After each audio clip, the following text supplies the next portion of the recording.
All right, buddy. Welcome back to another episode of Beyond the Sales Floor. I have a great guest today, and we're chopping it up on all things sales, all things leadership. Kyle Asay. We learned how to say his last name. If somebody else saying his last name wrong, you should feel terrible because we got to respect this man's name. So, Kyle, tell us a little bit more about yourself, and then we'll dive into the interview.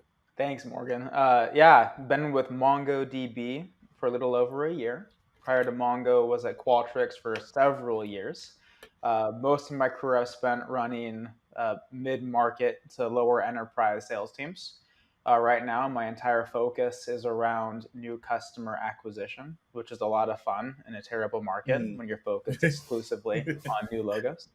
And then when I'm not doing Mongo stuff, building out sales introverts, and got a little wife, a little family, wife and 3 kids. So busy. Awesome. Um, what is your favorite thing about your kids? My favorite thing. Well, right now our youngest, we call him a potato because he's just so Like Mr. Potato when he from was Toy when he was like Story. an That's immediately what infant, I think of. So, he just laid there, dude. Like he's just the most chill baby ever. But I think what I like with my kids right now is we're at the stage where they still think I'm cool, where they want to spend time with me, they yeah, want to hang out with me, and so it's flattering. They flatter me by wanting to hang out with me, and they're just they bring I a love lot of that. joy. I love that. So let's dive into this. What is an experiment you're running right now that you are excited about? Yeah, so we're an open source company, which is both great and bad. One of the bad things is people can use our product and we don't know they're using our product, right? And so an experiment I'm running right now is using tools to pull a bunch of unstructured data across social forums, trying to find evidence that people are asking questions about their use of Mongo or evaluating Mongo as a way to prioritize accounts and assign territory. Because right now I have about 75,000 accounts in my name that I can go deploy to my team where I think is best suited. And so using signals like that is an experiment to see if I can get even better at assigning territory. Nice, nice. And you said signals. So how are you gauging that? Is it ranked in a certain way, or is it just like the signals are the signals? Signals, it can be funding, it can be number of developers they have, it can be hiring for skills that are Mm, related to Mongo, it can be mentions on social, it can be questions asked on like okay. YouTube comments. We have a whole variety of signals, and we use a different tool stack to Okay. pull each of those, and then our BI team goes in to bring them all together into one place, and we use it for both territory assignments, and then our AEs use it for territory prioritization.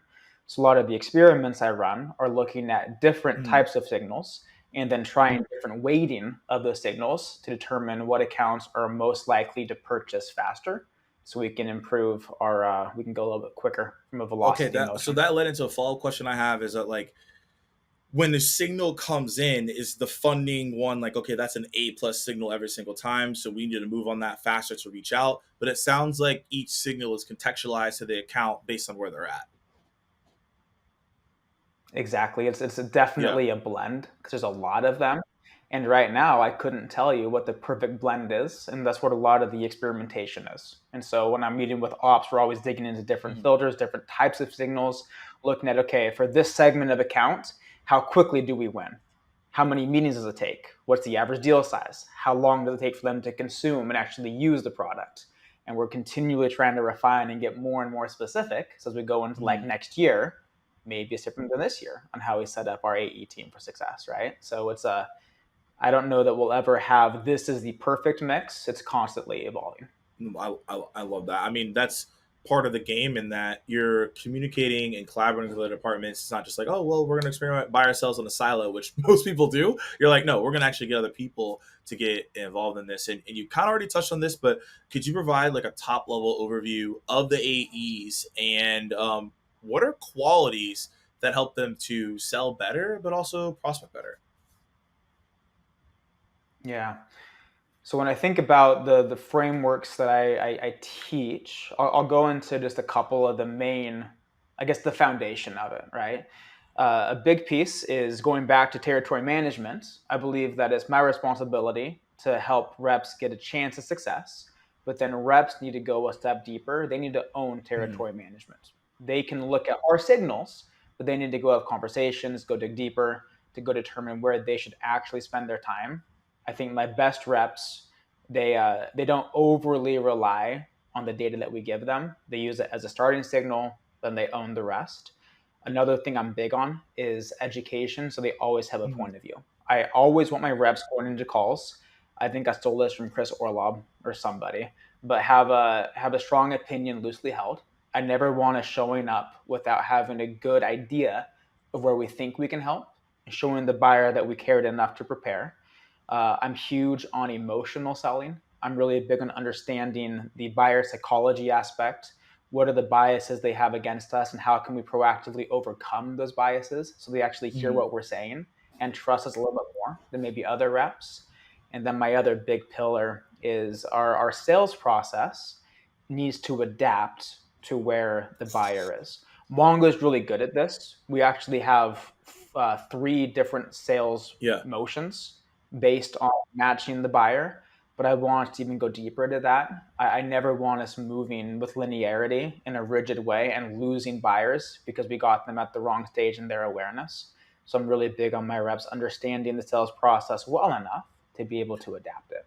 So when you mentioned something that's pretty interesting, at the last org that I was at, we were talking about changing our, not calling them selling stages, but calling them buying stages. What's your take on that?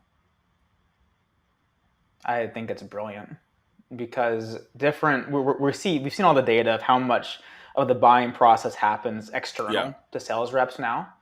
If you're not going in and first understanding what buyer stage they're at and what their exit Mhm. criteria is to get to the next stage, how are you going to help them? We talk a lot about sales process stages. What's my exit Right. criteria? Who cares? The only exit criteria that matters is your buyer buying in enough for them to progress in their stages. So I'm a big proponent of that.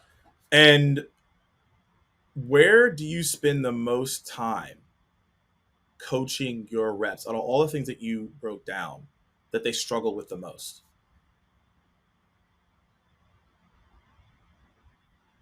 Yeah. It right now the majority of my org are Okay. ramping reps. We've basically rebuilt the acquisition org this year.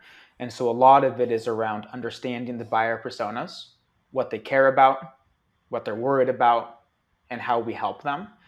Because if we don't have that underlying foundation, it's really hard to get to that emotional Mhm. selling aspect, right? It's more about the generic business outcomes that at a lower level in the org don't resonate as much as the personal wins.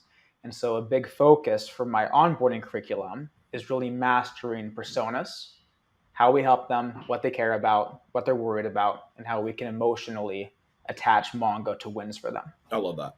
That's great. And speaking of wins, in H1, you hit 103% of the revenue target, which is, most people aren't saying that nowadays.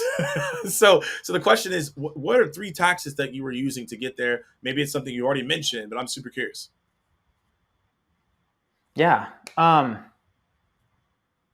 The first thing that I noticed when I took over the org was that the reps didn't. If you wouldn't ask what does a good day look like, you'd get different answers, and so Mhm. productivity was low because people didn't know how they should best spend their time. So the first tactic was establishing and getting buy-in. The reps voiced this as well. What do we look like at our best? And then setting up a framework around measuring those inputs and then getting buy-in for accountability on those metrics. After implementing that, we doubled our pipeline coverage quarter over quarter, which obviously played a big role in that attainment. The next piece was noticing that we were really good at selling the business Mhm. outcomes. We get on calls with our champions, and we could talk about all the things the CFO and CTO would care about, but deals were stalling because we weren't close enough to what the actual champion cared about. So that's when we went through the exercise. Okay, let's look at the personas. How are they measured? What does an individual win look like for the people that we're actually talking to? And so that persona training helped us get to a point where we were progressing our deals beyond the solution presentation stage Mhm. much more regularly and increased our win rates. And then the final thing I did was I recognized that I had a phenomenal Yeah. leadership team. My frontline leaders They know Mongo. They're extremely talented. They all have extremely unique strengths. And so I empowered them to go do things their way where it made sense. I'm very much around the concept of, look, like, here are the outcomes we have to achieve, but I'm very rarely going to tell you how you have Right. to achieve it. And so by empowering fantastic leaders to do their thing, we saw great results when we combined that with the first two things I talked about. And you mentioned that you have fantastic leaders. Like, how are you all communicating on a continuous basis? Is it like bi-weekly syncs? Is it weekly sync? Like, how do you make sure that everyone's on point and doing what they need to do? We align Mm. weekly as a group around priorities. We make sure that we're all focused on the same big rocks, as it were.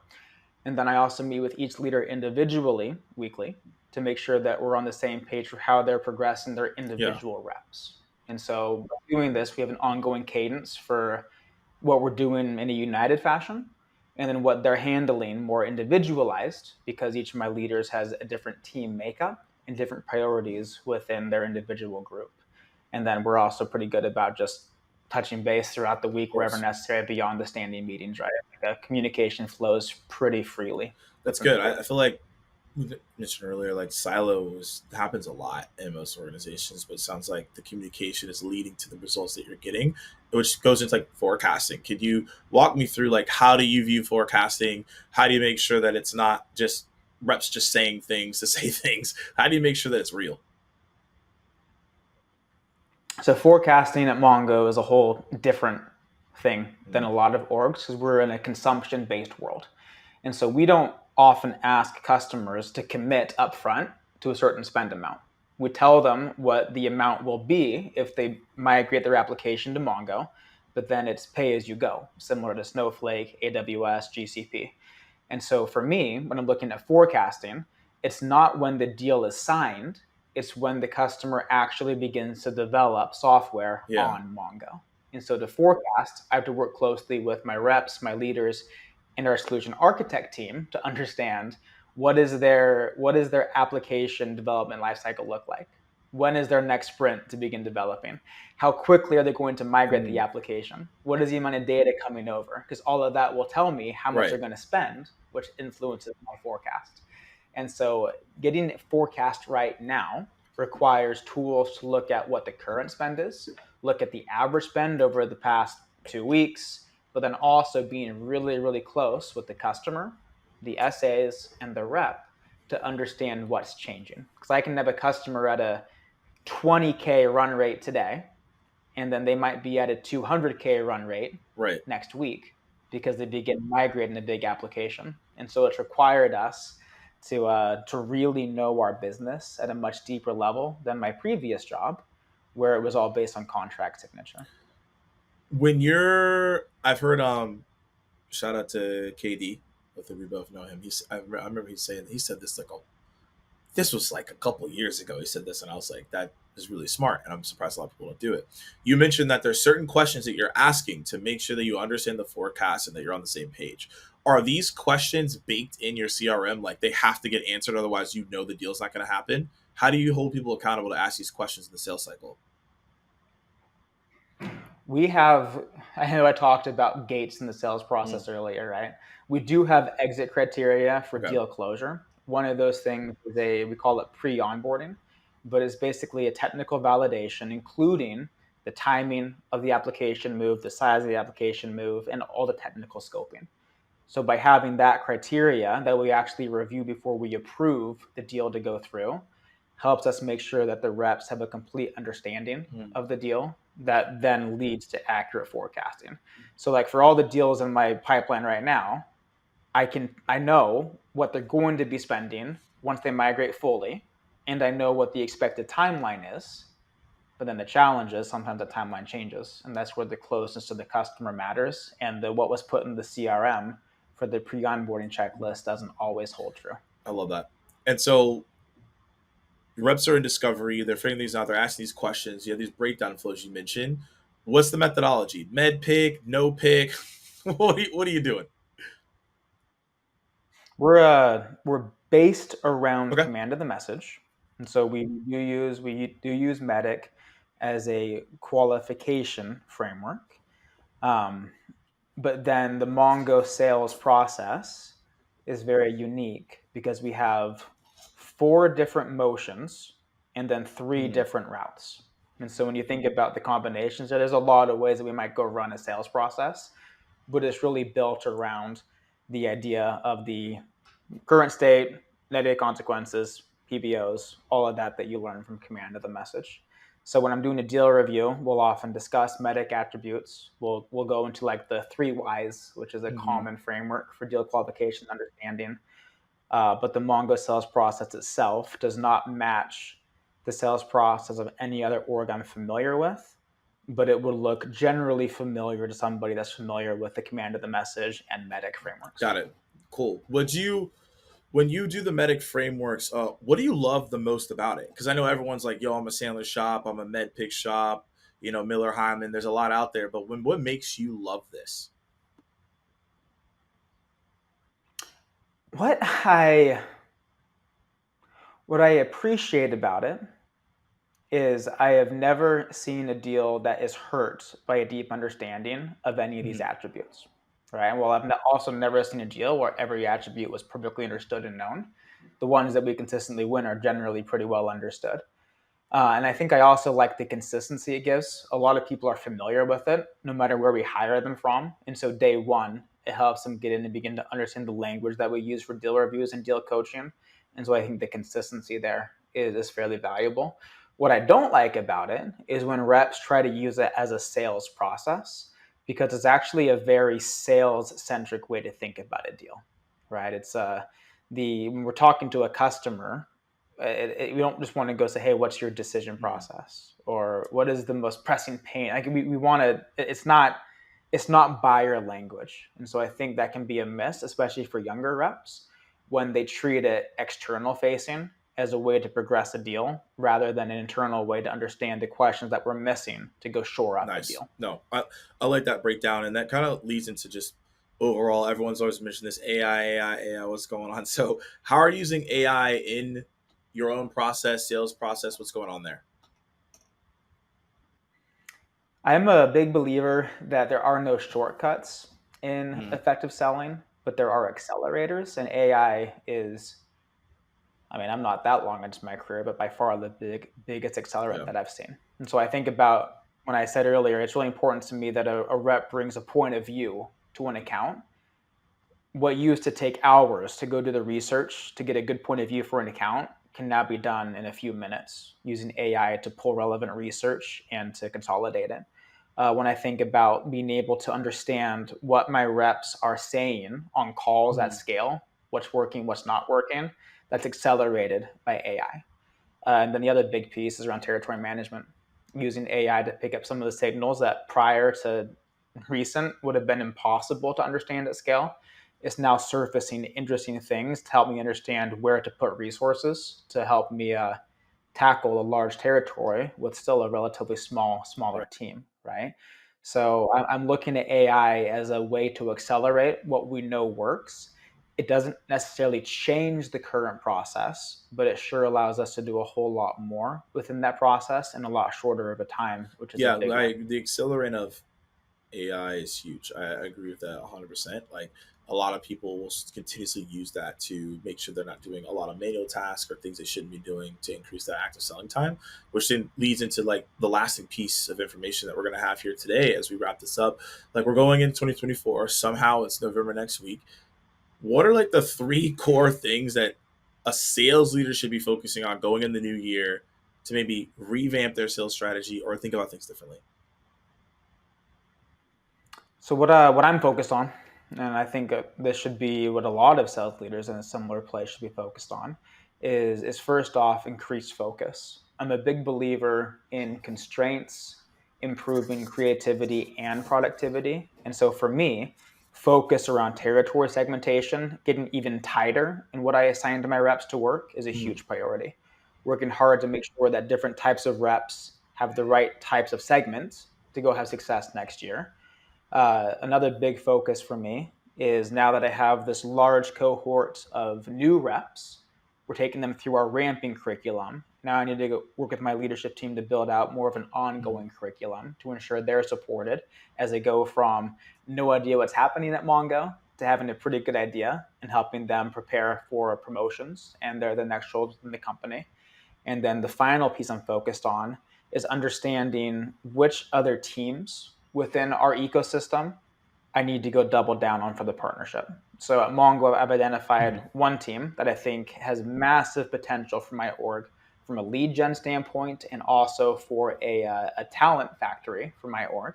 And so after some testing, I'm going to go all in on improving the collaboration there. And so if you're another leader looking at your org, there are probably some departments that you should still be nice with, but maybe you shouldn't go spend a bunch of time with. You need to go figure out where is the collaboration going to pay off the most and make sure that most of your efforts are spent with Mhm. that group so you can see the outsized returns that come from that No, focus. I love that. I think that's a lot of great information there that people can go take and go execute, especially again, speaking to departments of, who do we need to double down on to bring in that revenue, bring in the right people, and understand those pieces across the board. So, Kyle, appreciate you taking the time here today to break down what you're doing and how it could be helpful for other people.